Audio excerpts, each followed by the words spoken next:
الحمد لله رب العالمين، الصلاة والسلام على أشرف الأنبياء والمرسلين وعلى آله وصحبه أجمعين. أما بعد،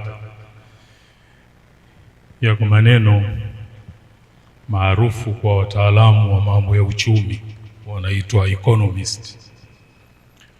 Wana neno wanaita recession na wana neno wanaita depression.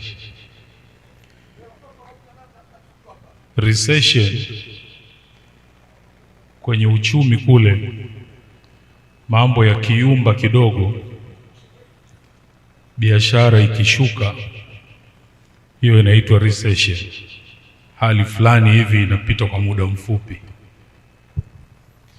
Ikiendelea kuwa mbaya zaidi kwa muda mrefu, inaitwa depression.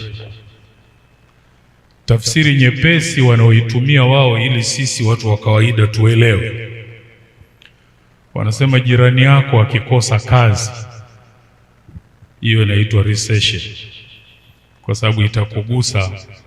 Mtoto atatumwa kwako kuja kuomba chumvi, watakuja kuangalia king'amuzi kwako kwa sababu kule hawawezi kulipa.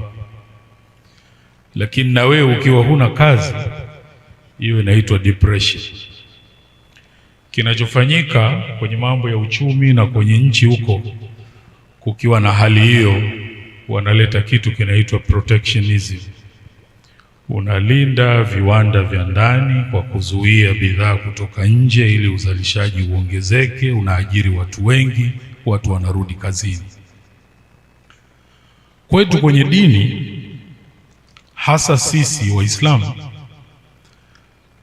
tutajipima sisi wenyewe, tufanye critical self evaluation sisi wenyewe kama tuko kwenye recession au depression, kwenye upande wa walimu wanawake mahiri kwa ajili ya mabinti zetu.